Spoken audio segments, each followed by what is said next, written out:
Hoje é dia 23 de janeiro de 2026, aqui detrás da Câmara, eu, Frei Gilvander Luiz Moreira, da Comissão Pastoral da Terra. Estamos aqui em Aranha, distrito de Brumadinho, na região metropolitana de Belo Horizonte. E vamos acompanhar uma apresentação popular da tese de doutorado do Alexandre Gonçalves, da Comissão Pastoral da Terra. A apresentação da tese do Alexandre Gonçalves vai acontecer aqui na sede da Associação Comunitária Aranha. Aqui tem também biblioteca pública. Venham comigo! Associação Comunitária do Aranha, na data do dia 23/1 de 2026. A gente está aqui reunido hoje para celebrar, junto com o nosso querido Alexandre Alemão. Esperamos fazer um debate que todos possam participar. Antônio, da comunidade quilombola de Senhor, em Tejuco. Nós estamos aqui, como o Chico comentou hoje, nesse momento importante, especial, de uma defesa popular do estudo acadêmico. Acho que o estudo foi construído com a participação, o estudo foi construído junto com a gente, com as comunidades atingidas nesse período pós-rompimento, e se entrelaçou com as diversas lutas que a gente enfrentou. Todo mundo conhece aqui, o Alexandre se envolveu com a gente desde o começo, desde quando ele chegou aqui, se envolveu. Então acho que um estudo acadêmico, uma tese de doutorado, que pisa no chão. Então, acho que por isso que nós estamos aqui hoje.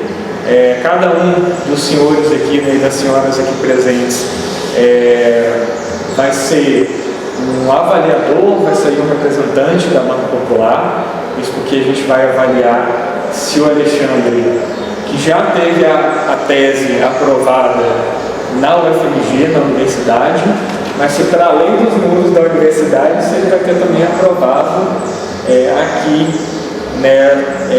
nas comunidades, no território atingido, nos territórios institucionais, nos territórios urbanos, rurais, onde o povo trabalhador pisa e constrói a sua história, a sua trajetória. Então, acho que é o desafio que o Alexandre vai ter aqui de apresentar um pouco desse trabalho, dizer por que ele escreveu e como é que vai ser, como é que a gente vai poder utilizar como instrumento dessa luta que permanece. Nós estamos aqui na semana que se completam 7 anos do desastre crime da Vale, aqui em Brumadinho. Assim, sempre difícil, no mês de janeiro, com todas as lembranças, mas também pedindo mais uma vez por justiça, lutando contra a impunidade, lutando por reparação popular e verdadeira. Eu acho que é um dos temas que o Alemão também toca no trabalho dele. Mas é isso. Então, estamos aqui nessa semana, vamos escutar o Alemão numa apresentação inicialmente de 20 minutos. Assim, se a gente pode pactuar aqui, a sugestão que eu e o vamos trazer é que a gente vai fazer uma mística agora, mas só assim que a mística terminar, o Alemão faz a apresentação dele em 20 minutos aproximadamente, e depois cada pessoa que está aqui, que somos os avaliadores, vão poder fazer até 10 minutos de comentários, dúvidas, críticas, sugestões, enfim, se sintam à vontade, mas cada um aqui entendendo que tem essa responsabilidade hoje de ser o avaliador desse trabalho, porque todo mundo aqui é doutor nas suas lutas, na sua área, na sua comunidade. Então a gente considera essa como a horizontalidade desses conhecimentos todos, os populares e o acadêmico, que é o que a gente vai ver aqui um pouco hoje, essa conversa, dos conhecimentos, o conhecimento popular e o conhecimento acadêmico. Eu me chamo Chilene, sou moradora aqui da comunidade do Aranha. Alexandre, ex-morador do Aranha, agora estou lá em Montes Claros. Eu, Silvilene, moradora da comunidade de Aranha. Sou Cacique Carapuanã, além do Emílio, conhecido por Cacique Carlinhos, faço parte hoje aqui do Melo Franco e Areia também. Arnaldo João, já fiz muita parte da associação e agora fui convidado para recomeçar. Thaís, eu sou aqui do Aranha, né? Minha família mora aqui, mas eu moro atualmente em Aroucas, ex-quebrado. Sou Rori, sou do CIMI, Conselho de Revista Missionário, também moro em Belo Horizonte. Eu sou o Júlio, morador de Aranha. Eu sou o Yogi, sou morador de Aranha também. Sebastião, sou de Piedade Parapeba, não nasci lá, não considero como minha terra de residência, né? Piedade Parapeba, que já tem 300 anos de existência. Reginaldo, Piedade Parapeba, SOS Barragem Piedade. E aqui detrás da filmadora, eu, Frei Gilvander Moreira, sou da Comissão Pastoral da Terra, moro em Belo Horizonte e acompanho várias lutas pela Comissão Pastoral da Terra no querido estado de Minas Gerais. Se interessou em a gente criar esse diálogo, né? Isso não foi uma iniciativa minha ou da UFMG, mas foi uma iniciativa aqui das pessoas que a gente vem dialogando, fazendo luta e também trazendo essas lutas, vamos dizer assim, para o campo da academia, onde eu tive a oportunidade, né, de estudar, uma escola pública também, porque se não fosse pública eu não tinha condição de estudar. Eu também tive bolsa, né, para estudar durante 2 anos. Enfim, então a abertura do pessoal para a gente tentar trazer essa experiência da academia, do que a gente discute lá, o que eu escrevi, o que os outros, os que eram doutores, analisarem, discutirem, me criticarem, me elogiaram, e como também que esse trabalho, nesses 4 anos, 5 anos, né, a preocupação maior era como que esse trabalho poderia ajudar no processo de luta, né, no processo de luta e na construção de uma reflexão crítica dentro da academia. Então agradecer, né, esse espírito, essa abertura de vocês para a gente poder fazer esse debate, dar continuidade a essa discussão, a esse processo que não fui eu que fiz, né, mas aqui foi o que a gente foi construindo no diálogo, na caminhada do dia a dia, né, com todos vocês aqui. Então, primeiro agradecer, né, a presença de todo mundo. Foi uma coisa assim que aconteceu por acaso. Quando eu passei no doutorado, o projeto nem era para cá, era lá para o norte de Minas, né, que eu morava lá em Montes Claros. Aí a Andréia passou também para trabalhar na EDAS. Então, a exigência que tinha na EDAS era de vir morar em Brumadinho naquela época. Depois mudou, né? Era de vir morar aqui. Então a gente veio morar, procuramos um lugar, acabamos vindo aqui para o Aranha. As pessoas aqui abraçaram a gente, né? Não só do Aranha, mas de Tejuco, de Piedade, as retomadas indígenas também, que o pigado danado, que abraçaram a gente nesse trabalho, né? Então eu vim para cá e comecei a fazer o estudo. Quando eu cheguei, sempre conto essa história, tem um conceito lá que uma autora usa, antropóloga, que é o espanto etnográfico, que quando a gente vai vivenciar no campo de pesquisa, né, diz na antropologia,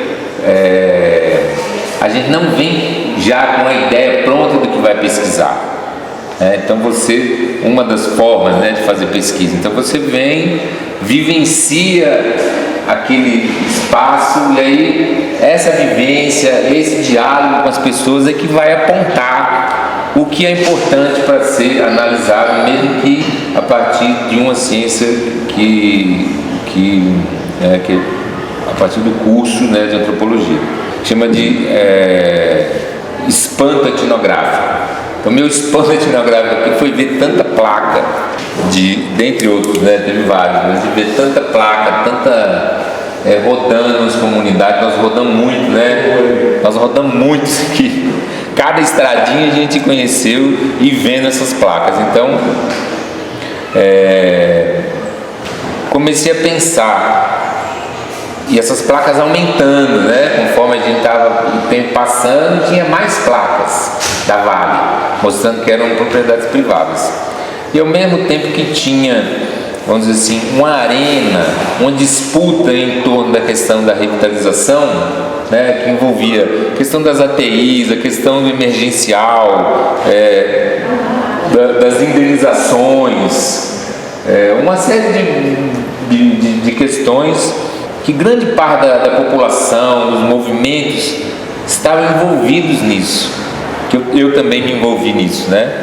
Mas ao mesmo tempo eu percebia que a Vale vinha construindo um plano por fora de toda essa, por fora e por dentro, ela agia por dentro dessa reparação, às vezes nas margens, né? No lugar onde não era nem a reparação e nem a política, vamos dizer assim, fora desse espaço, né? Então nessas margens, por dentro, por fora, nas brechas, e isso foi me chamando a atenção, né? Então eu peguei o aspecto fundiário desse processo que eu comecei a perceber, e no diálogo também com vocês, que vinha ocorrendo, né? Então a pergunta era, como que no aspecto fundiário a Vale implementou e ainda implementa um processo de dominação dos territórios? Ao mesmo tempo que ela disputa a reparação, disputa lá o emergencial, né? Entra na justiça, não sei o que, tem um monte de disputa nesse campo, ela construía por fora, por dentro, um projeto de dominação dos territórios. Uma das formas que eu fui organizando as informações para o trabalho, além das vivências no campo, né? Então, por exemplo, a gente foi lá apoiar a retomada dos Camacamongoió, né, Tião? Vamos lá apoiar, e aí a gente, que terra é essa, né? Vamos tentar descobrir que terra é essa, de quem é essa terra, onde que ela está registrada no INCRA. Então, paralelo a esse processo de vivência no território, a gente foi fazendo um mapeamento a partir dos dados do INCRA, a partir dos dados do sistema de meio ambiente, né? Porque quando a empresa quer minerar alguma área, ela tem que apresentar dados com relação à questão fundiária, né? Então foram dados no INCRA, fui rastreando, fui fazendo esse levantamento. E o resultado, para mim, né, não sei para vocês, aí vocês vão avaliar. O resultado é assustador. O resultado é uma coisa assim de um espanto, né? De causar espanto. Só que ela hoje domina uma área muito grande. O que eu pude levantar, né? Essa é a área que ela domina hoje. Tá dando para ver? Uhum. Sim. Então todas essas áreas, as de bolinha não, as bolinhas são as comunidades. Então, todas essas áreas coloridas, esse colorido cada colorido é um ano, né? Então essas áreas mais claras, elas foram as propriedades rurais que a Vale registrou antes de 2019, antes do rompimento, antes de 2018. Tá vendo essas áreas mais claras? Mais clarinho, mais amarelinho, mais bege. Vocês veem que aqui, ó, nessa região do Córrego do Feijão, da Jangada, né? Essa área aqui lá da Serra da Moeda, da Serra da Calçada, essa região aqui de Piedade do Paraupeba, as amarelinhas, né? Mas também tinha várias aqui, olha, ao longo da bacia do ferro-carvão. Então, a impressão que dá é que ela sabia que ia ter um rompimento e já começou a comprar as terras aonde a lama ia passar. Essa é a impressão que eu tenho. Vocês são da banda popular, vocês vão falar se é esse caminho ou se não é. Né? Então, quando a gente... essas anteriores são áreas, grande parte delas registradas no INCRA como propriedade rural. Mas grande parte delas não está no nome da Vale. Parte delas está no nome da MBR, está no nome da EMESA, está no nome da Ferros, né? Que são mineradoras compradas pela Vale. Isso. Então, essa é uma forma que a Vale teve para ir acumulando e controlando terra, expropriando, né, que a gente fala. Expropriando, apropriando. Quando ela comprou a Fertec, ela já comprou também, as propriedades que eram da Fertec foram negociadas. Quando ela depois comprou Ferros, lá, aquela área lá perto de vocês, né, que era Ferros, lá na Parapeba, ela foi controlando essas terras. Quando ela comprou a MBR, também todas essas direitos minerários, tudo isso entra na negociação, né? Então, essas terras que ela tinha, parte delas foram das empresas que ela comprou. Fora essas aqui, né? Ó. Essas aqui que ela já foi comprando, né, de pessoas que viviam ali e ela foi comprando. Só um detalhe, olha. Aqui são essas áreas todas, são 186 propriedades rurais. Isso que não está registrado, as casas e os lotes que ela comprou em Córrego do Feijão, Parque da Cachoeira e Alberto Flores, por exemplo, né? 186 propriedades só no município de Brumadinho? 186 só no município. Antes do rompimento ela tinha 40. Hoje ela tem 186 propriedades registradas no INCRA. Porque se ela compra uma propriedade, tem um contrato de compra e venda, mas ela não registra no INCRA, ou não põe placa, não põe nada, a gente não vai ficar sabendo, né? Vai ficar sabendo se às vezes é algum informante conversar com a gente. Mas essas aqui são áreas do quê? Que ela registrou no INCRA, ou algumas áreas que ela pôs placa, mas não achei registro no INCRA. Né? Então tem dados aqui que não são só do INCRA, são dados também de campo. Por exemplo, a Capela Velha, eu não encontrei a Capela Velha no CIGEF, que é um sistema de uma plataforma do INCRA que registra as propriedades. Não encontrei a Capela Velha lá, que é uma fazenda, para quem não conhece, é uma fazenda aqui no Aranha, aqui pertinho, né? Que a gente está fazendo uma luta lá para poder ver se o pessoal consegue ter acesso a áreas de uso comum que já utilizavam há muito tempo aqui na comunidade. Mas veja só, essas áreas aqui, tá vendo? Ó? Essa aqui é onde ela fez essa área aqui é onde está implantada a Londa. Então, quando teve o rompimento, aquela área já era dela. Ela fez o quê? Foi lá e implantou aquela estação de captação de água, tratamento de água. Então, parece que ela já estava prevendo, né? Então, essas áreas coloridas, mais coloridas, são as áreas que ela foi se apropriando, registrando. Por exemplo, essa daqui é do Córrego do Feijão. São 600 hectares essa área. Ela registrou em 2019. Não significa que ela comprou em 2019. Significa que ela foi lá e fez um registro INCRA. Para a gente saber quando ela comprou essa área, muitas vezes é ir lá procurar na família. Quando foi que vendeu? Para quem que vendeu? Vendeu para Fertec. Por exemplo, o Fabiano, ele conta que parte dessas áreas é da bisavó dela. Aí fala ele fala, minha mãe vendeu, minha bisavó vendeu a terra por terra pro pessoal da Fertec, né? Que eram os alemães que ficavam, até o seu Paulo, né? Que foi enterrado lá. Então comprou terra por terra, não sei exatamente quando, mas para poder saber isso teria que fazer uma outra pesquisa, né? Mas ela registra isso em 2019. Então o que a gente pode pensar? Depois do rompimento, ela falou, eu tenho que registrar todas essas áreas minhas. Eu não posso correr o risco, isso é a cabeça da Vale, penso eu, não posso correr o risco de deixar essa questão agrária frágil, ter brechas, né? Por exemplo, se tiver uma retomada, uma ocupação nessa área, eu tenho que ter a maior segurança jurídica possível. Então eu vou registrar no CIGEF, eu vou registrar no cartório, eu vou registrar onde ela achar que, né, dá uma maior segurança para ela com relação a possíveis conflitos.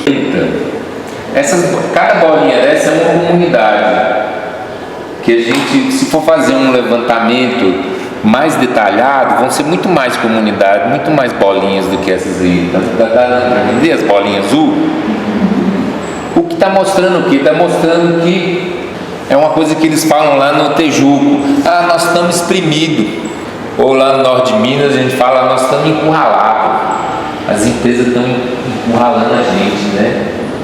Então, a gente vê as comunidades sendo encurraladas. Isso aí só está as propriedades da Vale, mas tem as propriedades as que a Vale controla, né? Tem a IBR, tem propriedade lá da mineração em Birité, tem da Minas Itaminas, tem várias outras mineradoras que também são proprietárias. Se a gente for fazer um mapa das áreas que são das mineradoras, esse mapa vai ser diferente, né? Possivelmente essas serras aí que a gente está vendo, grande parte delas já vão estar na mão dos mineradores. Elas tinham 4.000 hectares. Então a Vale comprou Fertec em 2010, não foi? 2010. Não. Foi, né? 2001. 2001? Então tá, 2001.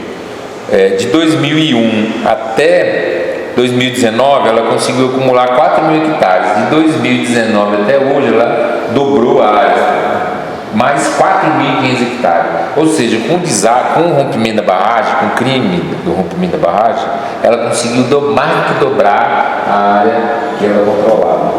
A gente pergunta, como é que ela está fazendo isso, né? Aí então, no trabalho, eu fui definindo modalidades de apropriação e expropriação de terra. Aqui nesse quadro tem duas modalidades diferentes. Uma de compra e venda, ela chega lá no proprietário, igual fez naquela área que hoje é o território Chucuru, comprou lá por, não lembro exatamente o valor, mas 14 milhões de reais a propriedade, que eram várias, né? Eram as 4 propriedades juntas. Ou seja, pagou um preço alto, não foi Às vezes as pessoas perguntam assim para mim, a Vale comprou as terras baratas. Não comprou barato. Pelo menos dessas duas que a gente conseguiu o valor, que é da Chucuru Cariri e da Camacamangoió, ela pagou caro, né? Então uma forma dela comprar essas terras aí foi no mercado, e através da compra e venda, de oferecer para o proprietário comprar. E aí ela vai, mas não é assim tão simples, né, Shirlene? Ela tem os olheiros, então tem uns olheiros, tem até aqui no Aranha tem olheiro, que eles vão lá e falam, olha, Vale, fulano, a terra de fulano tá assim, tá assado, olha, o pai quer vender, mas o pai não quer vender, mas os filhos querem. Então a Vale vai entrando nessa trama. Então ela sabe para quem que ela vai oferecer, quem que é a favor, quem que é contra ela vender, né? Então ela vai criando essas divisões entre as famílias, né? Através também de olheiros que elas têm aqui, de gente que, né, se vende para Vale, e também através dos RCs, esse povo que fica rodando as comunidades, conversando, todo mundo tomando café, comendo galinha, né? RC é o quê? RC é relação com comunidade, que são os funcionários da Vale que tem o papel de ficar indo lá na casa das pessoas conversar. Mas isso é terceirizado, empresa terceirizada. Eu não sei exatamente se eles são terceirizados. Não, normalmente são funcionários mesmo. É porque São não pessoas é mas pelo que eu sei... Uma forma foi compra e venda, outra forma foi através do termo de compromisso que a Vale assinou com a Defensoria Pública. Então, sei lá, em abril, enquanto o Ministério Público, a Defensoria da União, o Ministério Público Federal e Estadual e a Defensoria do Estado e o Governo de Minas eles vão resolvendo conflito né? Porque teve o crime e teve vários conflitos. Então eles vão resolvendo o conflito como? Através do que a teoria chama resolução negociada de conflitos. Ou então uma outra autora ela diz que é a ideologia da harmonia coerciva. Sob o nome de harmonia, de consenso, de acordo, eles vão fazendo um monte de negociação e as empresas vão se dando bem nessa história, né? Porque não é o juiz que vai julgar e falar assim, olha, você vai dar tanto pro Tião, você vai reparar de tal forma dessa. Não, eles vão sentar numa mesa, a empresa deixa de ser ré, não no processo criminal, né? Mas no processo civil, ela deixa de ser ré e senta como uma das interessadas para poder negociar as questões, né? E o Ministério Público representando a comunidade não senta na mesa, então eles sentam lá e resolvem como é que eles vão fazer a reparação. Isso eles chamam de resolução negociada de conflitos, né? Uma antropóloga que a gente estudou, que chama Nadia, diz que isso aí é o fim do direito, né? E não é uma coisa só no Brasil, só aqui em Minas Gerais, é uma tendência que existe no mundo inteiro, né? Vamos dizer assim, é um neoliberalismo no Poder Judiciário. Então, quando eles estavam se reunindo, eles todos, Ministério Público Federal, Estadual, não sei lá, a Vale sentou com a Defensoria Pública do Estado e fez um termo que poderia indenizar as pessoas sem esperar a matriz de danos, sem esperar a ação civil pública que defendia uma negociação coletiva, né, a partir dos valores e tal. Então a Vale começou a comprar as casas nas comunidades, começou a negociar com as famílias atingidas e foi negociando a dedo. Segundo o pessoal de lá das duas comunidades, Córrego do Feijão e Parque da Cachoeira, depois que assinou esse termo de compromisso, muitas lideranças que estavam na frente do processo, que estavam num processo de enfrentamento, de combate, elas sumiram. Então eles fazem uma leitura que esse termo ajudou inclusive a desmobilizar as comunidades. Então eles foram indenizando uma série de pessoas, parte delas foi sumindo, parte delas comprou mesmo, queria comprar, o pessoal muitos ficaram com essa questão da incerteza, e agora o que vai ser da gente? Aí eu quero vender, não quero. Nessa história ela conseguiu comprar essas casas todas. Negociando individualmente. Através desse termo assinado, né? Ou seja, o Estado permitiu que a Vale implementasse essa estratégia. Por isso que eu falo que essa estratégia de dominação do território, ela passa por dentro também da reparação. Não é uma coisa só por fora. A compra que ela faz lá da propriedade é por fora, no nível de mercado, vai lá, compra, vai no cartório, registra e pronto. Mas essas outras compras foi por dentro ela entrou na reparação, depois saiu, porque muitos dos casos em que eles fazem a negociação com a Vale, nem o advogado da defensoria está junto. Senta os advogados da Vale, os psicólogos e o atingido, né? E aí, nesse processo, pode ou não negociar a compra da casa, né? Meu tempo já deu, né? A Vale nadou de braçada nisso. A outra forma com que a gente foi discutindo é que tem também forma de controle indireto. Às vezes a Vale não é a dona. Tudo em pontinhos, né? Ela não é a dona, mas é ela que controla a comunidade. Seja para dizer que ela está fazendo uma reparação, igual o Córrego do Feijão, e vocês vão avaliar se é isso mesmo. Por exemplo, ela investiu no Córrego do Feijão, reformou lá o centro comunitário, criou um parque de não sei o quê, criou um monte de coisa, ela investe em um monte de projeto, tudo por fora por fora da reparação. Ela contratou uma empresa lá que chama Instituto Terra, né? Por fora não tem, esse processo não entra dentro da reparação, não é negociado com o Ministério Público, com o juiz, com nada disso, com assessoria técnica, com nada. Eles contrataram essa empresa, eles têm, inclusive, a gente conhece, né, PSIC, contrata essa empresa e vão investindo na comunidade. Quem chega lá fala, nossa, que lugar lindo. Então quer dizer que a Vale tem a capacidade de destruir, mas também tem a capacidade de reparar. As famílias que sobraram lá, que resistiram, né? Porque grande parte delas saíram. Então, ela não é dona de todas as casas, mas ela domina a dinâmica ela tenta dominar a dinâmica da comunidade através desses projetos. E um outro tipo de dominação indireta, só que é o contrário. Em vez dela dominar para mostrar uma vitrine de que ela sabe reparar, e que é uma mentira, né? Isso. Não existe reparação, na verdade. Eu falo que é um mito, né? A reparação é um mito. É como se fosse uma ideia que eles vão repetindo, mas que não acontece na realidade. A outra ponta é Tejuco, né? Que a gente chama, né? Os estudiosos falam lá, áreas de sacrifício. Então ela fez o que? Ela contaminou a água da comunidade, contaminou a distribuição de água da comunidade porque ela está interessada na serra, né? Então aí eles sentaram no Resolução Negociada de Conflitos, sentou lá a Copasa, Ministério Público, então vamos pôr a Copasa na comunidade.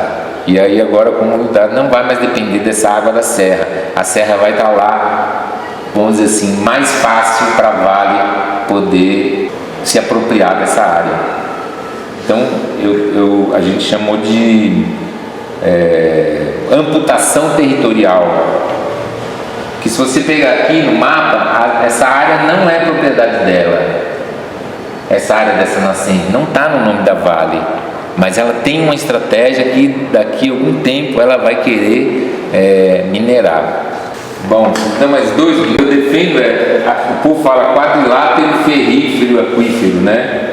Não, isso aqui é quadrilátero, nem precisa falar quadrilátero, aqui é a região dos povos e das águas, porque tem muita gente que mora aqui, não é só água e ferro que tem na região, né? Tem povos originários, quilombos, comunidades rurais que estão sendo exprimidas por esse processo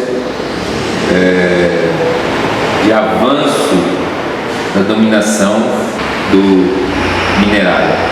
Então aí, ó, isso rapidão, ó, 2016, 2017, 2018, 2018 de novo, ou 2018 que não passa, 2019, 2020, 2024 para 2025. Falar que eu estou aqui defendendo sua tese, que você foi um cara que demonstrou junto conosco a nossa chegada contra a mineração mesmo. Eu lembro muito bem quando a gente chegou, aí foi o pessoal do CIMI, né? Que nosso Tupã, nosso encantado da saúde dele, ele fez um contato e disse, tá chegando um alemão aí. Aí nós estávamos, o Frei Giovanni também acompanhou, vai fazer 4 anos agora, né? O alemão chegou ali junto com o Sebastião também, todos, né? Eu não esqueço nenhum que chegou junto conosco ali naquele dia. E o alemão foi de um dos irmãos, que nem todos, que tem nos apoiado, que deu força, né? E nós conversando, ele olhou para o pai uma vez e disse assim, eu já ia embora daqui, mas você chegou lá e deram força para nós lutar contra a mineração. Mas é bom a gente deixar mesmo, assim, no momento desse, defendendo uma tese de um guerreiro também, às vezes também dá para entender que a própria, não todos, a humanidade mesmo que faz e dá a brecha para acontecer isso. É o querer, é o poder, é a ambição, né? Porque nós temos um território lá que está para ser demarcado 165 hectares. Eu falo sempre, daqui a 10 anos vai estar pequeno para nós. Mas tem irmão, em vez de nos apoiar, nós estamos demonstrando que nós estamos ali plantando água, né? Plantando vida. Tem própria humanidade, não todos, que vem criticar as nossas pessoas, não só na Chucurucairi, mas Pataxós, Camancano e Mogoió que tem no território, né? Mas se a gente for pegar hoje, eu não estou falando mal da população de Brumadinho, jamais, não é todos, mas hoje são a maioria tudo doente. Sim, realmente, a mineração fez a doença, fez, mas a ambição também. Então muitos têm que ir para a Ucrânia, né? E apoiar as comunidades tradicionais e todos que estão na luta, em vez de criticar, né? Porque às vezes a gente vem guiado pela espiritualidade naquele território, nós sabemos o que sofremos e sofremos até hoje, né? Falo dos apoiadores que estavam junto conosco, mas se a gente for analisar também quando eu falo que tem muitos que o próprio proprietário que dá o lugar, porque aproveita o vulnerável, que nem você falou, uma fazenda de 1 milhão, ela dá 2, 3 milhões, então a pessoa vai e vende, muitos vão oferecer a ela também, infelizmente. Né? Então são essas minhas palavras, mas que eu estou aqui para defender e agradecer a cada um de vocês, e o Alemão pela oportunidade, e a aldeia está se erguendo lá, Alemão, Frei Gilvando, de todos vocês, e ajuda de vocês também, que vestiu a camisa da luta e está lá junto conosco até hoje. Né? Então são essas minhas palavras, que estamos firmes e fortes na luta aí. Né? A gente temos que lutar pelo PTR, que nem fala muito, nós não lutamos pelo PTR não. A população de Brumadinho, mas tem que lutar também, tem que falar que o Rio Paraopeba está morto. Quando for reivindicar um PTR, um auxílio... PTR é um auxílio de dinheiro, nós, povo chucuru, não reivindica isso não, nós estamos reivindicando o território. Não é para todos, não é para alguns. Tem que colocar também que o Rio Paraopeba ele se encontra morto. Tem que colocar também que a Mãe Terra, nessa região de Brumadinho, ela está chorando, ela está sofrendo, porque muitas das vezes é isso que eu quero chegar. Muitas das vezes é fácil chegar lá, estou reivindicando o PTR, um salário, né? Eu posso falar até assim, com licença da palavra, onde muitos se usa assim, uma esmola em cima de uma joia, né? Mas esquece de um rio que está morto, que é isso que eu vejo também na população de Brumadinho. Então eu peço a cada um de todos nós juntar força e lutar por tudo. Território demarcado nosso, do indígena, né? Se for tiver de lutar pelas memórias dos que já se foram e plantar água, todo mundo junto que é árvore. Então são essas minhas palavras e que o povo Chucuru Cariri está firme e forte e apoiando o Alemão, então querendo sempre, né? Diga ao povo que avance. Avançaremos. Sebastião de Piedade do Paraopeba, companheiros de luta, eu venho fazer uma denúncia à maneira que essas mineradoras elas entram no território. Eles se profissionaram na arte de invadir, de tomar, de uma tal forma que chega a ser um absurdo. Eu me lembro muito bem de um empresário aqui, dono dos cinemas todos de Belo Horizonte, citar o nome dele, acho que até Chape, que já faleceu, mas todos os cinemas, menos um, o que tinha na Curitiba, que não era dele, era de uma empresa de São Paulo, mas os demais cinemas todos partiram, era dele, propriedade dele. Ele tinha uma sala que ele projetava os filmes, mostrava os filmes que eu comprava no exterior, ali debaixo do viaduto Castelo Branco, onde tem um sítio, uma chácara, uma fantástica, ele morava ali.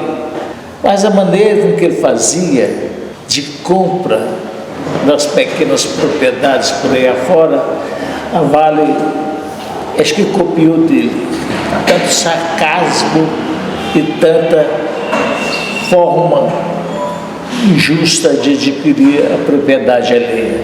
É um absurdo. Esse menino aí, eu chamo de menino, e foi Sebastião, eu fiquei impressionado quando eu fui ver uns documentos no cartório lá em Sete Lagoas, e já estava em nome da Vale, não era? Já estava em nome da Vale. Luciano também fazia isso. Quando você chegava a reivindicar alguma coisa, já estava no cartório, já transferido em nome. Tal de Antônio Luciano, um grande grileiro do estado de Minas Gerais, né? Um dos maiores grileiros do estado e fora do estado também, lá no Mato Grosso. Então, eles se profissionalizaram tanto que eu fico até indignado com uma forma de comprar a minha fazenda, o meu pequeno sítio e assim por diante. E pressionando de tal forma técnica, deixa a gente ter preocupado em onde vamos parar com nossas pequenas propriedades, que criou muitas das vezes a herança, ou mesmo que foi tirada na base do trabalho, da enxada, do machado. E o cara parece lá umas propostas indecentes, você diz proposta indecente, te prometendo isso, prometendo aquilo, com pouco passa a lábia em você e te compra as suas terras. Lá em Pontinhos, que nós estivemos juntos, lá eu e Alexandre. Lá é o município de Paraupeba? Município de Paraupeba, na beira do rio Paraupeba, né? Na beira do rio Paraupeba. Eu fiquei indignado, um absurdo. O quilombo lá, as pessoas não foram, em momento nenhum, respeitadas. Elas já estavam lá há quase 100 anos naquele local. E eles chegaram com as artimanhas deles lá e foi comprando. Então, para parar esse povo, eu acredito muito em Deus, tá? Porque, sinceramente, acreditar no nosso governo, a gente está perdido, viu? Então, eles se pronunciaram tanto na arte de tirar do pequeno a propriedade que deixa a desejar. E assim, Luciano fazia 40, 50 anos atrás, e essas mineradoras hoje estão fazendo, empurrando sua cerca para dentro. Eles abrem uma estrada e vai empurrando a sua cerca do jeito que eles querem. É muito difícil a luta contra esse povo de mineradora, entendeu? Há que se fazer uma revelação, uma referência a Alexandre, porque é muito sério o trabalho desse Alexandre. Não é fácil não. Onde é que eu andei com você? Depois aqui dentro do território mesmo, né? Lá nós perdemos um cacique aqui dentro, que até hoje está inexplicável a morte dele. Cacique Merongue. Nós estivemos lá. Quer dizer, até me arrepia da forma que ele morreu, que até hoje ninguém explicou. E quando eles colocavam lá a polícia militar para defender a Vale, que eles não estavam dando apoio às comunidades indígenas não, entendeu? Então, esse abuso do poder me assusta, abuso do poder. Então, a denúncia que eu faço é desse povo que chamo de abuso de poder, partindo das grandes mineradoras, né? Nós saímos no território em busca de uma solução. O Alexandre acompanhou a gente no que pôde fazer, coitado, aqui dentro, mas deu muito para a gente desenvolver uma teoria e entender como é que é a forma mágica deles adquirirem as terras e humilhar as pessoas que estão dentro dela. Pessoal, quero dizer que, em primeiro lugar, eu estou bastante feliz de estar aqui, né, no meio de tanta liderança, tanta gente importante, com quem eu aprendi tanto nesses últimos anos e continuo aprendendo, que inclui o nosso doutorando. Dizer para ele que eu imaginei que, durante algum tempo, Frei Gilvander, eu pensei que não fosse sair esse trabalho, tá? Mas não é por incompetência do nosso companheiro aqui de luta, não, né? Mas sim porque ele estava na luta o tempo inteiro, né? Então, assim, estava na rua, estava nas comunidades, estava para cima e para baixo. Então eu ficava pensando, será que ele escreve essa tese? Quando é que ele vai escrever essa tese, afinal, né? A gente fica pensando, né? A partir daqueles acadêmicos que são mais presos ali aos muros das universidades, né? Mas depois que eu li a tese, eu fiquei feliz e vi que a tese tem muita coisa, a tese tem muita informação. Já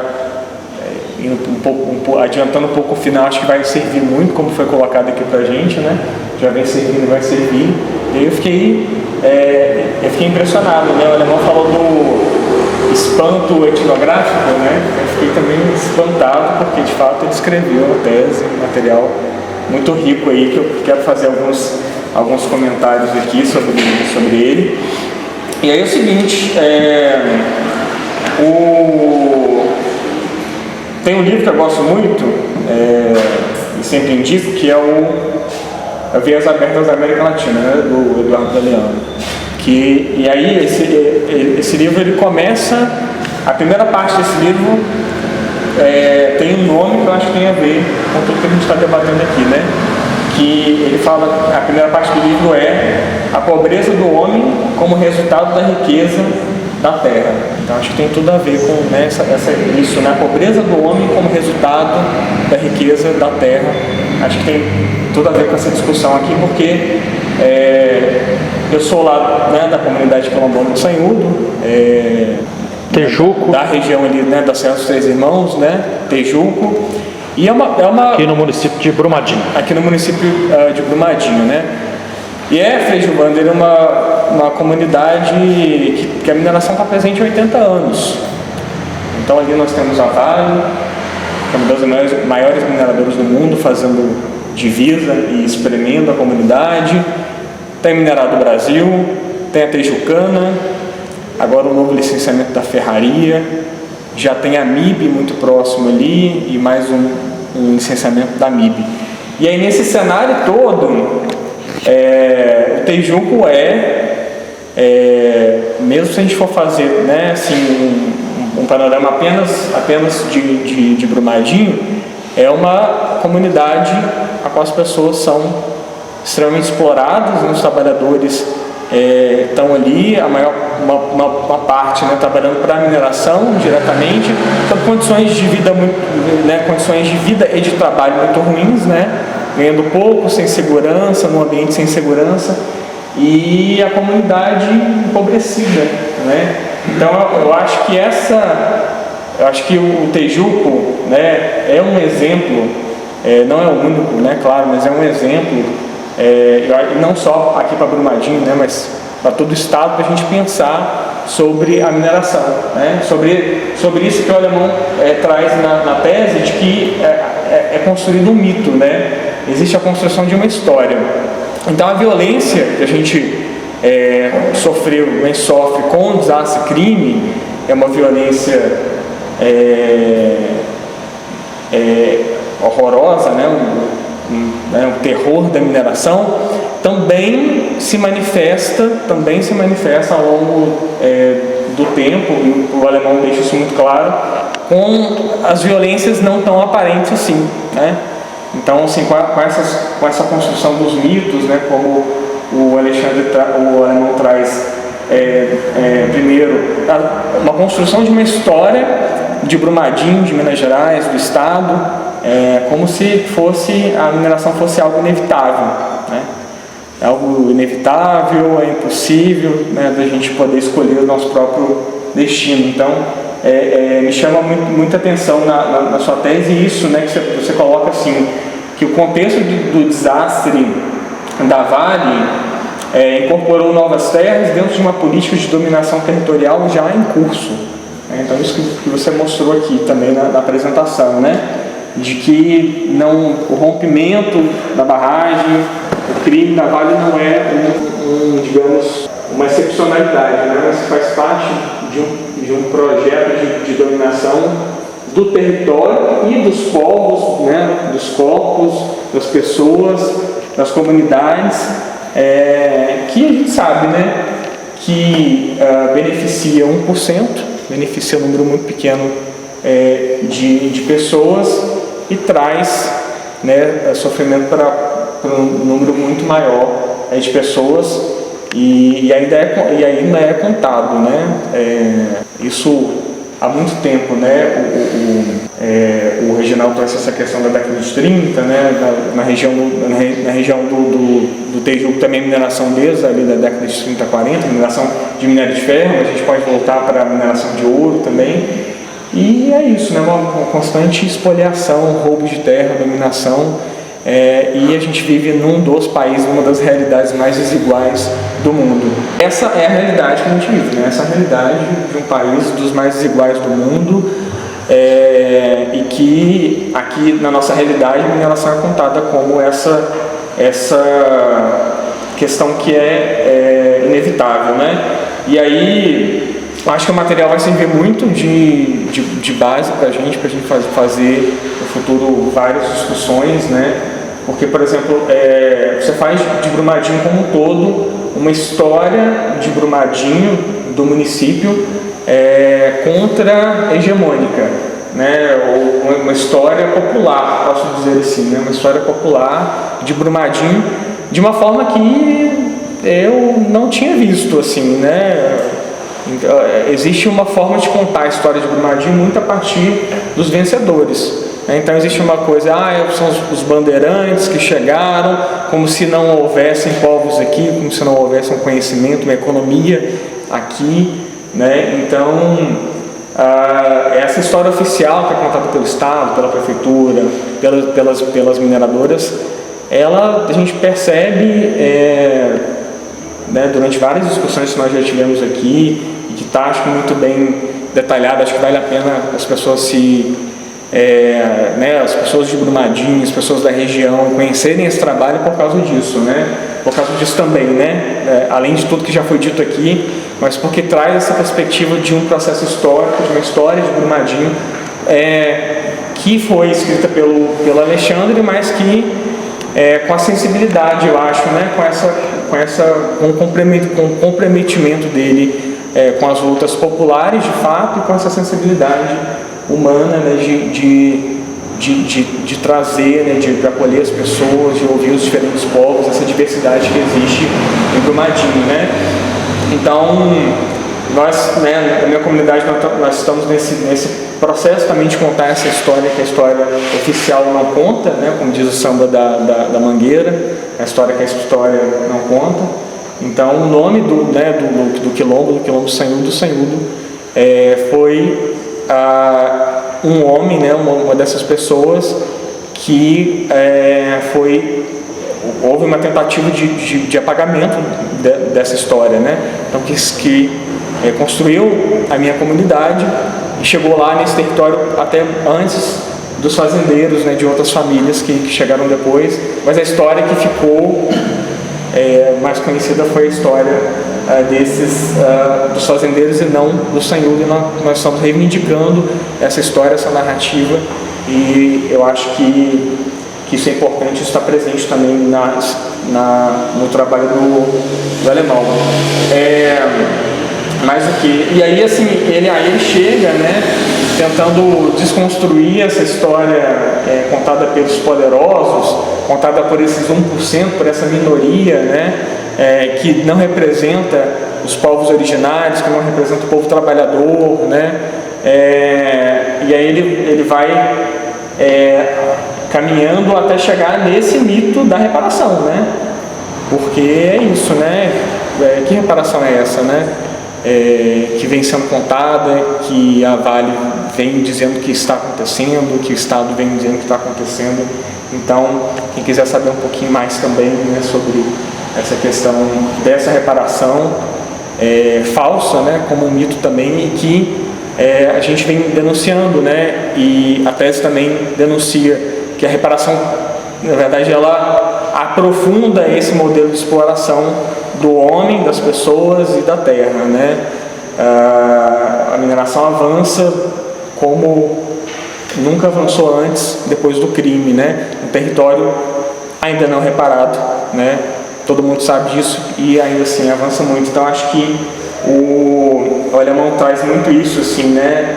Essas várias formas históricas de dominação, grilagem, uso da violência, pressão para legalizar práticas ilegais, e aí entra nesse momento, né, que o rompimento vem num momento de uma crise econômica, né, uma crise do capitalismo, e que existe uma corrida pela terra, né? Então está dentro, né, essas repercussões locais que estamos debatendo aqui, está dentro dessa conjuntura, né, desse momento. O que mais? Para finalizar, reparação como mito, já coloquei, beleza. Essa frente de indenizatória, acho que, né, é tudo muito interessante, acho que vale a pena. Vai ser um material que a gente vai ter aí para entender melhor esse momento que a gente está vivendo. E aí, assim, para finalizar, Alemão, algumas perguntas, assim. Eu acho que você traz no seu trabalho as resistências, né? Fala um pouquinho das retomadas indígenas, também da mobilização étnica, né? do Quilombo Sanhudo. Mas eu queria te perguntar, né, porque assim, a gente sabe que o Alexandre ele não chegou, ele já chegou aqui com uma bagagem, né? Então ele já está, a comissão pastoral já estava, né, quando ele chegou aqui em Brumadinho, na Comissão Pastoral da Terra há algum tempo, então ele traz isso dos movimentos sociais, né? Esse histórico, essa experiência, que eu acho que é muito importante, que ajuda muito a luta dos povos nos territórios. Então, eu queria te perguntar, a partir dessa experiência, queria te ouvir, na verdade, um pouco mais sobre a importância da resistência popular nos territórios atingidos e como é que você pensa que nós, as comunidades atingidas, para além do que já, né, vem sendo feito no território, que mais, enfim, pode ser feito, que pode ser, né, pela sua experiência, talvez aí com outras comunidades, né, o que a gente pode aprender com outros processos de luta que você já acompanhou no estado de Minas e Brasil afora. É isso. Sou eu, Shirlene, novamente. Eu achei muito interessante a fala do Marquinho, né? E acho que a gente precisava de um alemão, paulistano, nortista, para chegar aqui e fazer a gente despertar. Porque, assim, é impressionante, né? A capacidade e do jeito que o Marco colocou ali, o Alexandre nessa calma toda, será que esse trabalho vai sair mesmo, né? Esse pé pesado, essa voz assim preguiçosa, digamos assim, né? Vamos falar a verdade, né? E não é que o negócio deu fruto, e fruto bom, viu? Então, porque, exatamente, o que me chamou muita atenção... Vai virar livro essa tese, viu? Assim, essa coisa que ele trouxe do resgate, né? Eu diria assim, ali no Tejuco, igual o Marco trouxe, é a população que é a mão de obra da mineração, mas é a mão de obra empobrecida. A gente vê que quem ajuda a fazer a riqueza não é valorizado. Na realidade, depois que a gente começa a ver como tudo funciona, aquilo ali também é uma estratégia de expulsão.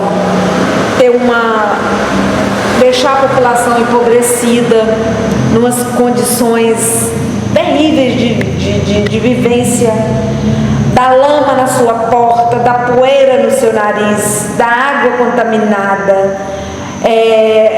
Então, é estratégia de expulsar do território. Ninguém quer viver num ambiente desse. Então, o Alexandre trouxe isso, nesse resgate. O pessoal não é só do Tejuco, eles têm uma história antes de mineração, antes de exploração, antes de ser mão de obra barata, né, para tudo isso. Então ele traz isso, ele, digamos assim, ele instiga o povo a lutar, né, a lutar por essa identidade, por essa história, né. Também nas comunidades, né. Se tem um setor aqui, uma região rica, igual Brumadinho, por exemplo, esse ano está em Brumadinho, do setor de arrecadação, 700 milhões. Então, é uma das cidades do Brasil que mais tem arrecadação. Aí você vê que não tem um setor de cultura, não tem preocupação nenhuma com a história, com o povo. Você vê corrupção, você vê nada que lembre que é um povo importante, muita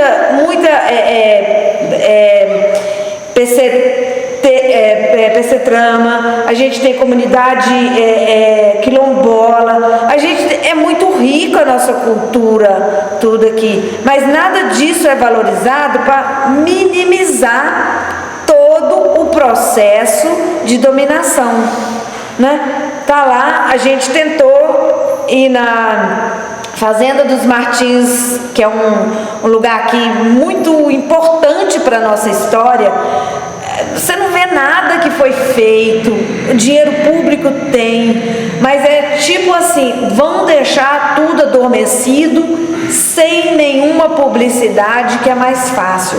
Então isso é uma característica de região que simplesmente é usada para dar lucro, mas ela é invisível. E a gente percebe que o território de Brumadinho, grande, rico, ele está todo nessa inércia, ele está inexistente para esse tipo de coisa, porque é mais fácil, né? Então, assim, esse trabalho que o Alexandre desenvolveu desperta isso na gente.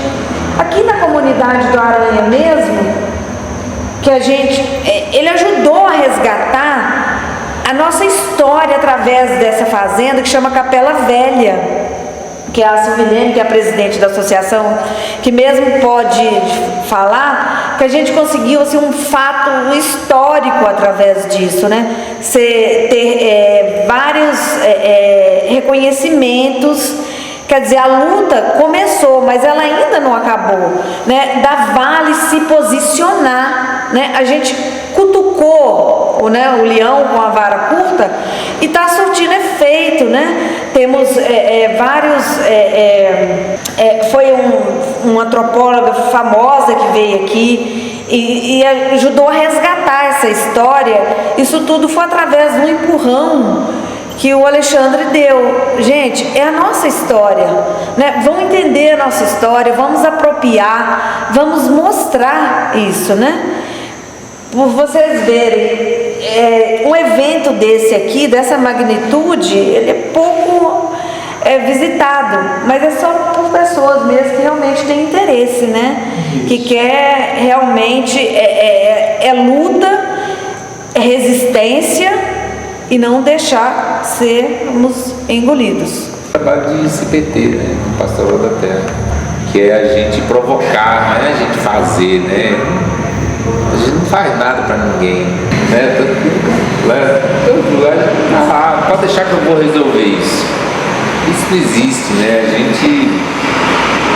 A ideia é a gente conviver com as coisas, com as pessoas, nos lugares. É sofrer junto, né? É bater junto, né? Às vezes é bater junto, é apanhar junto, é contaminar junto, igual ficamos contaminados aqui, né? Carregar os morão, descer no buraco, sair do buraco junto, desfazer puxando o outro. É desfazer as pontes. Resgatar o parceiro. É brigar com os pistoleiros da Vale, né, Carlinhos? É construir projeto junto, ajudar a ver caminhos, né? Então eu fico feliz de essa coisa da Capela Velha também, né? Que a gente foi comentando e muitas coisas, né? Feliz assim de ver que a gente conseguiu, mas não é uma coisa minha, né? É uma coisa que a gente aprende é um método, né? Isso que é um método, que é você.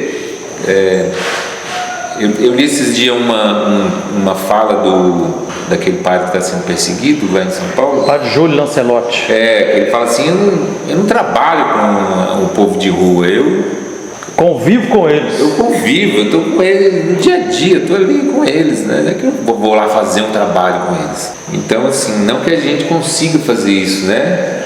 Porque a gente tem muitos defeitos, muitos erros, né? Mas a gente tenta fazer isso, né? Conviver e provocar. Eu fico muito feliz pessoal, a gente ter conseguido caminhar junto em algumas coisas. E assim, o que eu acho mais interessante assim, é que a gente traçar caminhos inesperados, né? Como a Chilene falou da Capela Velha, né? Que a gente inesperado, de repente, inesperado porque dentro do que era previsto para se fazer luta aqui, e tudo isso também é meio planejado, né? A coisa da reparação, todas aquelas pautas que tem da reparação, que são importantes e que tem que ser feitas essas lutas, a gente saiu a gente construiu outras pautas, né? juntos, e que essas outras pautas que a gente construiu, tanto da luta da mineração, da luta dos quilombos, da luta da contaminação, das compras da terra, a gente, isso tudo contribuiu sim no dia a dia dessa luta, né?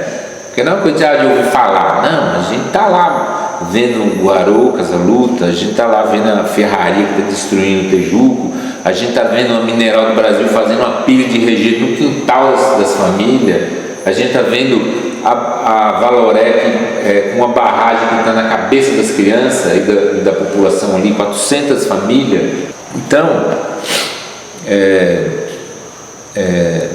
vendo essa violência, né? Então tudo isso, esse envolvimento foi mostrando que essa coisa de reparação é uma mentira. Nós estamos reparando uma dívida. Mentira, gente, que porra de reparar nada. Esse porra você corta depois, né?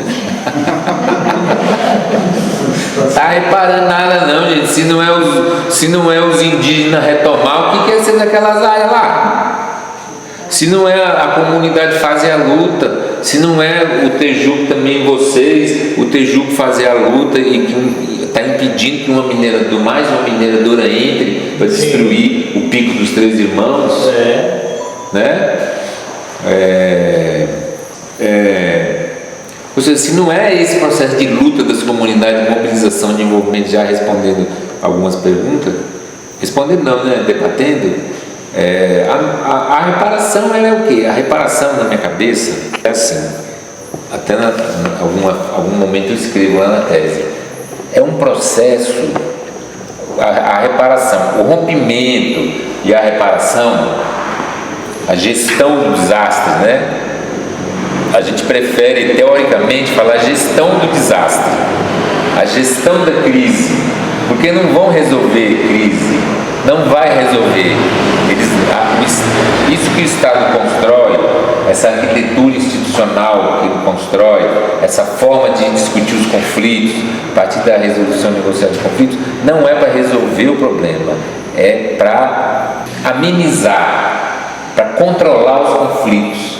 E impedir uma revolução massiva do povo, uma rebelião massiva. Fazer com que as pessoas não vão enfrentar, não vão ir para quebradeira, não vão se rebelar, então tem a transferência de renda, que todo mês cai. Não estou sendo contra isso não. Eu estou falando assim, as pessoas eles vão gerenciando a coisa de tal forma que vai amenizar a luta, neutralizar a luta, expulsar, entrar na justiça contra quem for enfrentar, né? Eles têm várias estratégias, a gente sabe.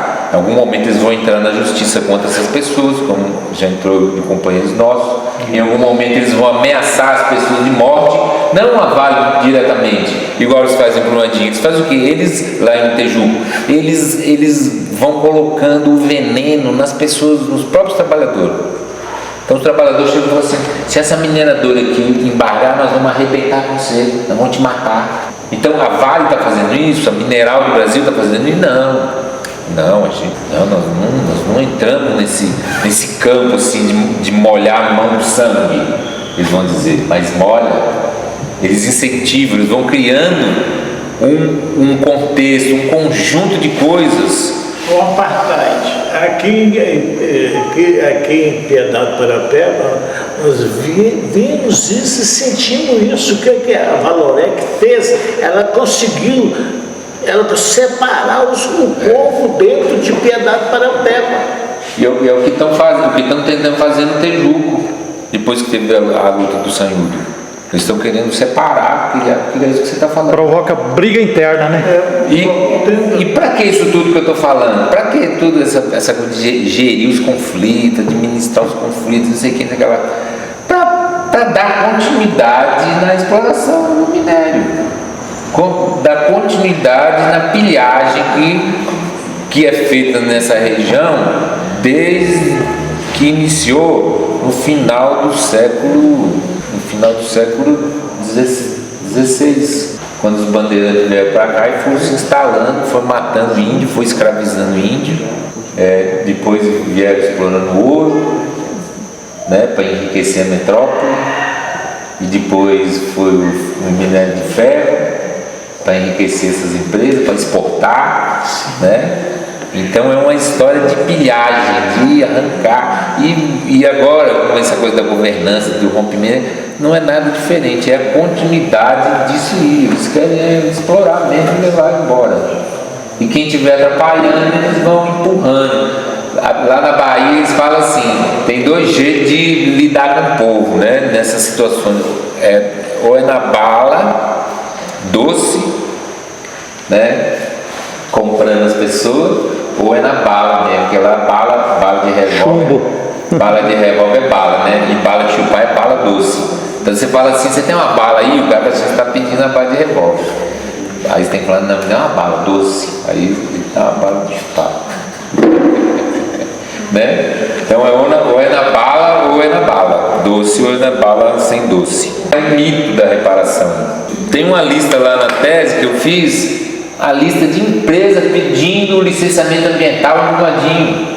Então quando eles põem lá de diminuir a dependência do minério dependência, que na verdade não é minério dependência, é minério autoritarismo, só que eles falam que tem que diminuir isso. É mentira, gente, não vai diminuir nada, eles estão aumentando. Você pega, tem uma tabela lá que a gente fez, que é da CEFEM.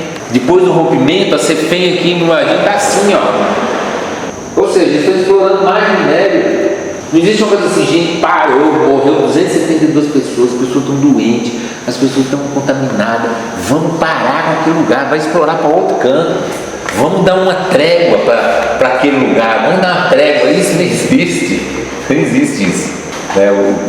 O sistema do capital não existe isso, tá? Então aqui eu vou falar só mais umas coisinhas rápidas, bem rápidas. Subterrâneas, né? Do Pollack, é o autor que usou esse termo. Então lá em Tejuco, como em Piedade, são memórias subterrâneas, são memórias que elas ficam esquecidas esquecidas assim, que as memórias, vamos dizer assim, hegemônicas, elas vão impedindo que essas memórias de parte do que aconteceu sejam relembradas, então elas ficam escondidas no subterrâneo. E o que a gente fez foi provocar isso, né? Então, por exemplo, as famílias que eram escravas na época das fazendas em Tejuco, os descendentes delas moram lá até hoje no território. Só que ninguém falava disso. Como também lá de vocês, né, no caso. Ninguém falava de escravidão, não. Por isso a comunidade se autodeclarou como quilombola. Não existe escravidão, gente. Que escravidão tem? Mas as memórias estavam lá guardadinhas e que vieram à tona, né? Como Capela Velha, como muitas outras. Os espólios estão lá, estão sendo destruídos. Por isso que eu sei, já me considero respondido. Por isso que a Fazenda dos Gorduras não é citada. Porque dentro da Fazenda da Gordura tem ainda, né, esses espólios, né, ligados às cavidades, às cavernas. Pagar a história. Aos sítios arqueológicos. Então, o que está por trás disso, né? E aí, desse abafamento, né, dos relatos populares, né, que eles é que mantêm essas histórias vivas, né? O que está por trás do enfraquecimento da cultura em Brumadinho? Nós temos uma Secretaria de Cultura, né, totalmente inabilitada para provocar, para poder orientar a população. O que está por trás dessa permissividade das autoridades, né, a níveis municipais, estaduais? E, Alexandre, então eu me considero respondido e eu tenho que te agradecer por ter criado esse instrumento a ser tocado, sim, pelas entidades de justiça, como uma tese, denúncia, né? A ser tocado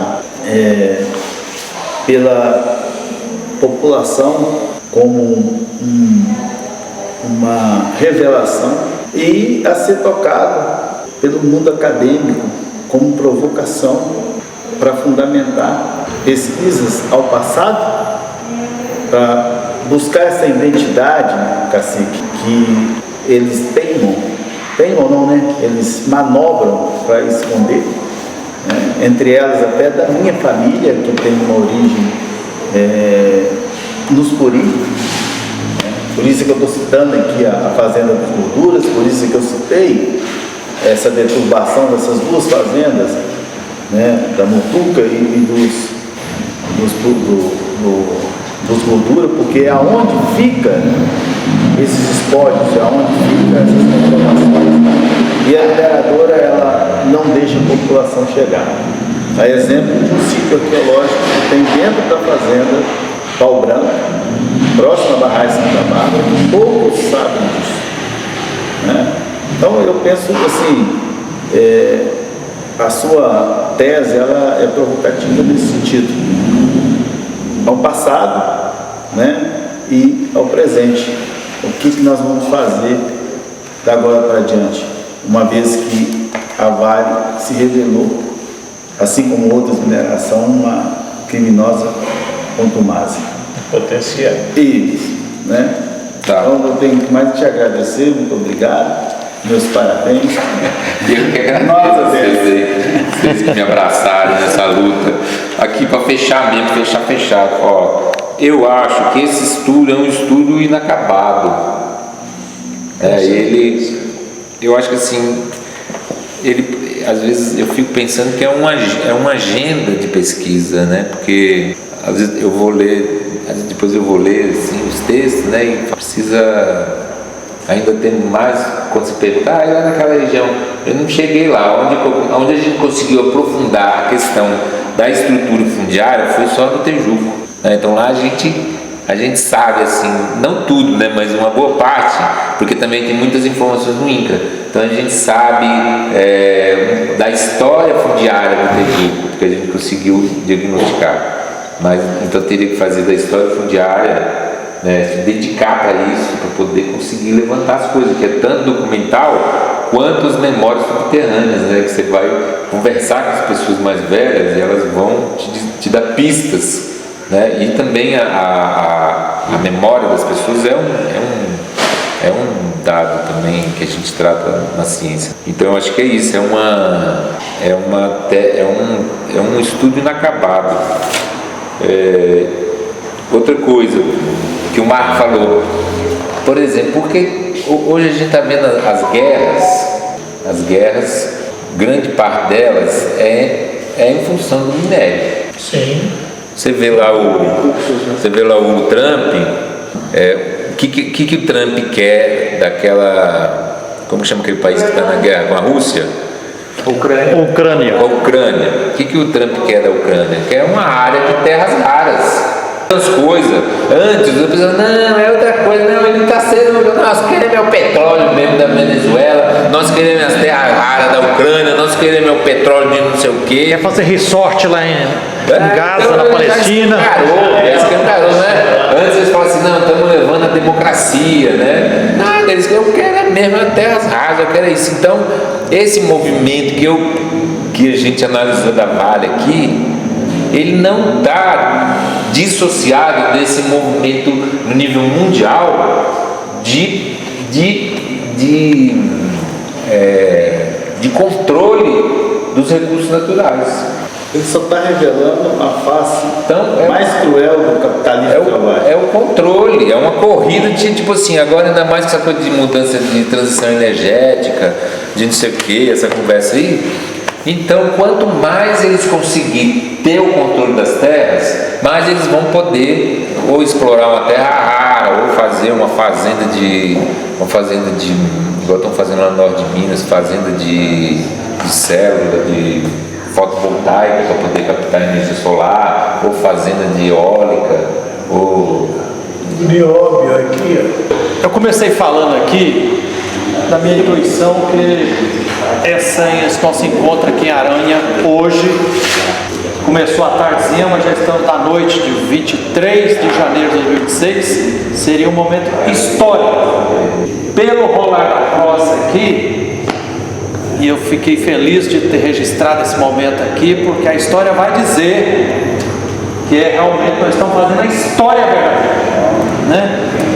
É assim, eu acho que a beleza e a profundidade da pesquisa de doutorado do nosso querido irmão, companheiro Alexandre Gonçalves, da Comissão Pastoral da Terra, ela é muito valiosa por vários motivos. Um dos principais motivos é porque ela assim revela para nós toda a engrenagem que o inimigo principal, que é a mineradora Vale, com todo o consórcio do Extrato, como é que o grande inimigo age, como é que eles atuam, né? Como é que eles têm um plano macabro mesmo, de maquiavélico mesmo, né? Então me fez lembrar daquilo.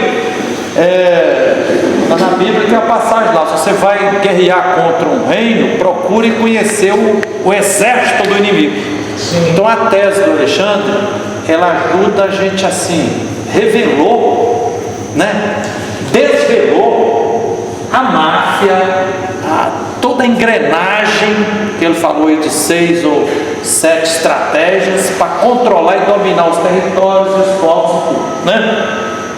Depois, Alexandre, eu fiquei mais feliz aqui ao ouvir os companheiros e as companheiras aqui, que surgiram, acho que até outras estratégias.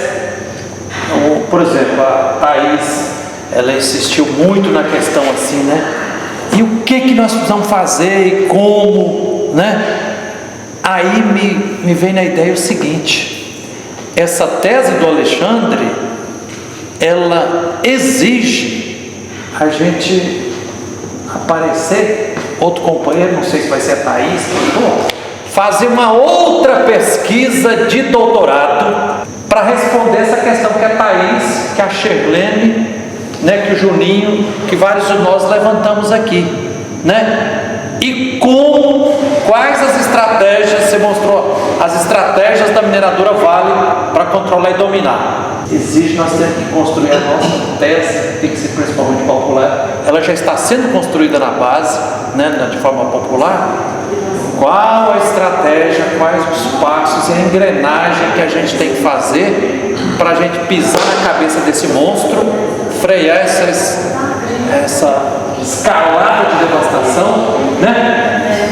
E aí tem mais do que 7 estratégias. Eu, por exemplo, queria terminar dizendo que eu fiquei muito feliz. Eu acho que a comunidade de Aroucas está dando um exemplo e como um facho de luz, nos mostrando o rumo, como é que é fértil lutar, né? Eu lembro que desde que o Alexandre chegou aqui, no início, começou a luta contra essa mineradora Alaska, na região de Aroucas. Aí fizemos notas de denúncia pela Comissão Pastoral da Terra, foi organizando e tudo. Depois, sintetizando assim, sob a liderança da Thaís e outras companheiras, mas teve um trabalho de unir a comunidade, né, de conhecer o projeto do inimigo. O projeto é assim, tem muita mentirada, tá?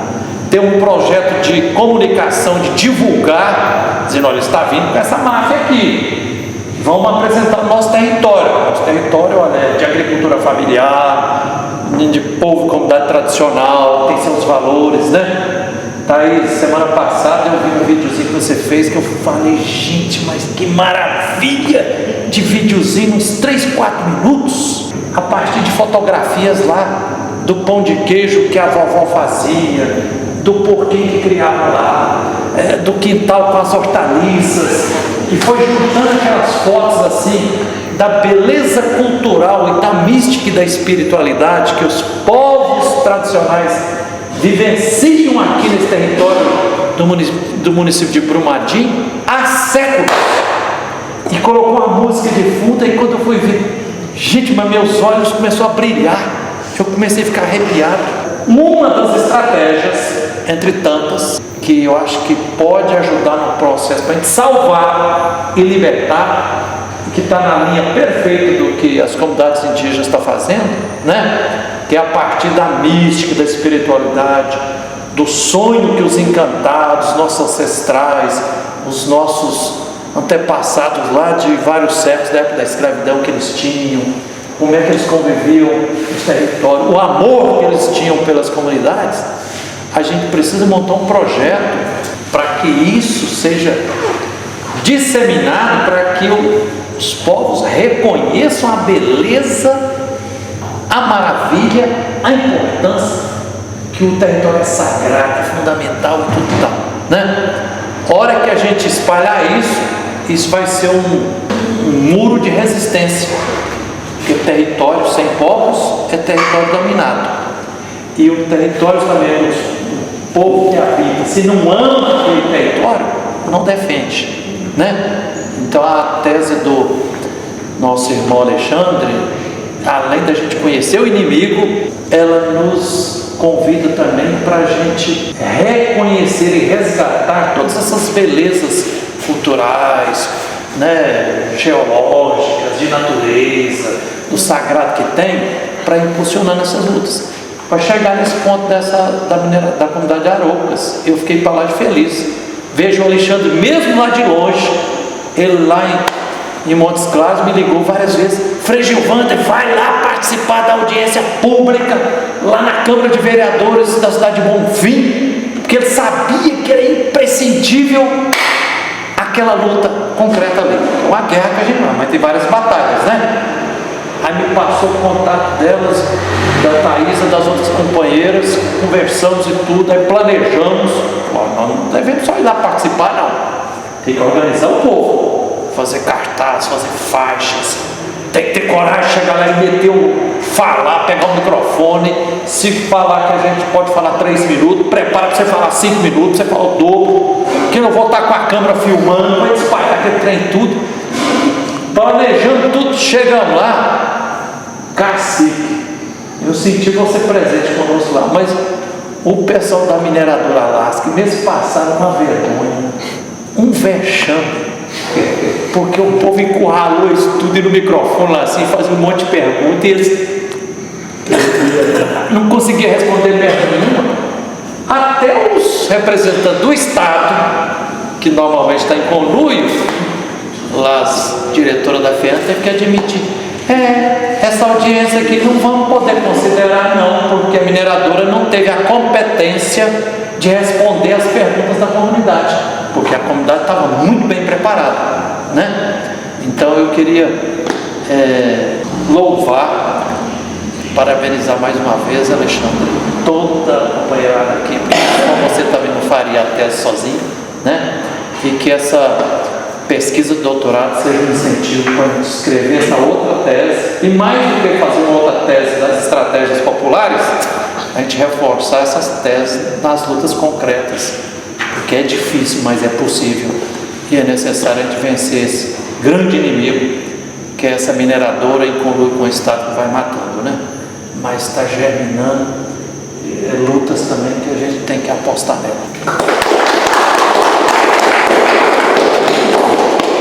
Tegoso Gonçalves, alemão da CPT, na banca então se reuniu aqui, deliberou pela aprovação do trabalho e pela concessão do título de doutor, aprovado pela Banca Popular em Teoria e Prática, também o título de doutor dos Buritis e dos Buritizeiras, e também estamos concedendo aqui essa banca popular, representando o povo de todo o território de Brumadinho, da região. Estamos concedendo também o título de cidadão brumadinense para o senhor. Além disso, doutor, vamos conceder o título de doutor irmão dos povos e das águas de todo o território. Do dia 23 de janeiro de 2026, em Aranha, Brumadinho, Minas Gerais. Registrando aqui Frei Gilvander, cacique. Diga ao povo que avança. Diga ao povo que avança.